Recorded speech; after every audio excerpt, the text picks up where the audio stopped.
Washubi Swamp is now behind us, and now that we have the Power Glove, we have several options as to where we can go. I'm going to head on over to Ahitaru. You could have come here earlier, you could save it for later. The chronology as to where this level fits into your quest, it changes. You could play, there's a lot of options as to when you play it. There's a couple new enemies here, the first of which is these bee-like enemies that I refer to as Boon. There was a bee-like enemy similar to these guys in Zelda 2, The Adventure of Link, and it was referred to as Boon. So you can defeat them easily with sword slashes, or most effectively if you have the power sword and full power, shooting sword beams at them. It's a good idea to get rid of them as soon as they appear, otherwise they could easily swarm you, like 2, 3, 4 of them at once. So just defeat them as they spawn basically, and continue progressing to the right, and then enter this little cave found at the edge here. You'll find another new enemy here known as a Goma, and it looks kind of fierce with its hands, its claws or whatnot, but you can just shoot your sword beam at them, a couple sword beams, and it'll be defeated. Just stay all the way to the left side of the screen and you should be fine. It leaves behind a blue ruby, and the blue rubies are the most valuable of all the rubies in the game. There's only 3 types of rubies, and the blue rubies are worth 10 rubies, so they're definitely worth your time in defeating them. If you're having trouble getting too close to them or whatnot, if you don't have the power sword with full power, you can alternatively just toss a bomb at a Goma and it will kill it with one shot. This part here, be careful of the Arpagos, and you have to crawl all the way to the edge and then do a jump forward to get across the large gap here. Nice jump over the Goma pit! Here, have a drink! Thanks. Hey, there's a fisherman trapped in the fish head! Really? So the woman gives you some water of life which fills up your health, although it's kind of useless since there's no more enemies in the rest of this level. She also tells you there's a fisherman stuck in this fish head, and there's a boulder blocking your way, and you can blow it up with some bombs, but it takes an outrageous 10 bombs to blow it up. Alternatively, you can just use the Power Glove and blow it up instantaneously.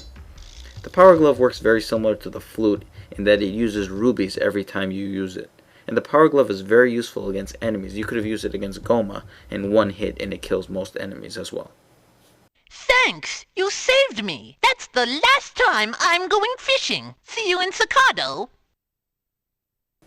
So this very feminine sounding fisherman will leave a key for you and tells you to find him in Sakado. You know, I don't even know how he was stuck in that fish head. Those bones were so far apart, I can't believe he couldn't just sneak through. Anyway, now that Ahitaru is completed, Shatoi Lake is now accessible, but we'll go there much later. Instead, our next destination is going to be Tykogi Tower, so head on over.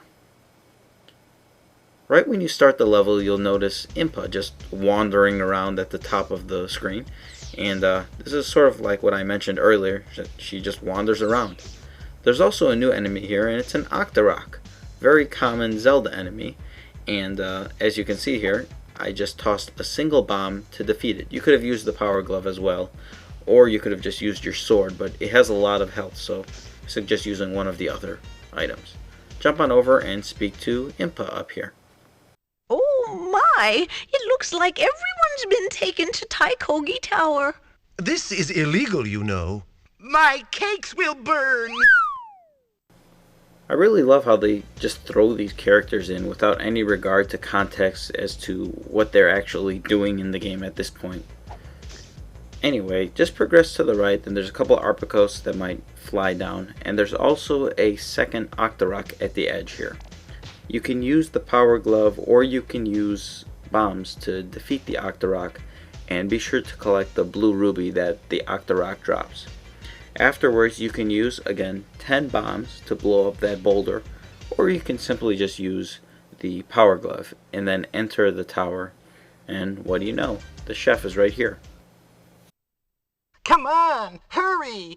It's awful! Mayor Cavendish has been chained in the tower!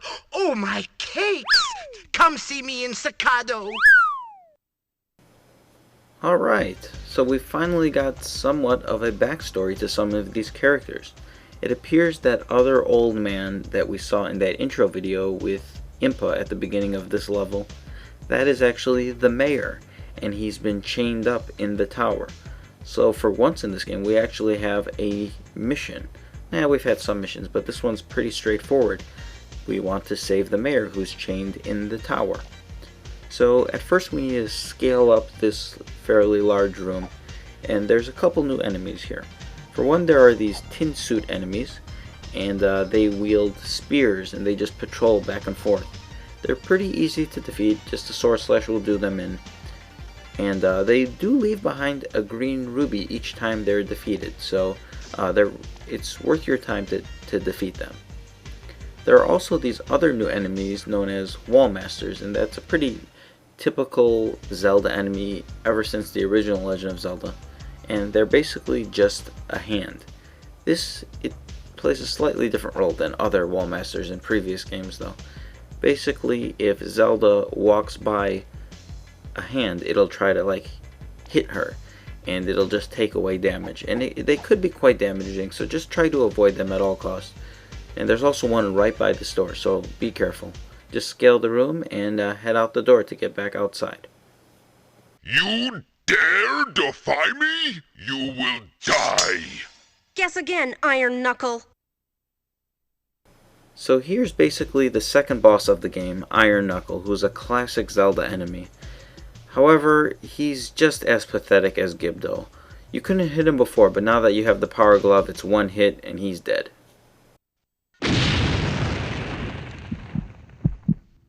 He's dead. Let's get out of here. Unlike the battle with Gibdo, once you defeat Iron Knuckle, he actually leaves behind a heart container. So finally, after whatever 6-7 levels that we've completed, we finally increased our overall health to 4 full heart containers. So with the key that Iron Knuckle dropped, enter the tower, and here we have the mayor, who is chained up, just as the chef said earlier. So go on over and talk to him. Oh, the indignity. Please, your highness, would you kindly cut the chains that bind me? So let's just do as the mayor says and jump up and slash at the chains to free him. Ouch! Thank you, princess. I managed to conceal this magic lantern. I hope it can be of use. I never really understood how he concealed the magic lantern while he was chained up like that.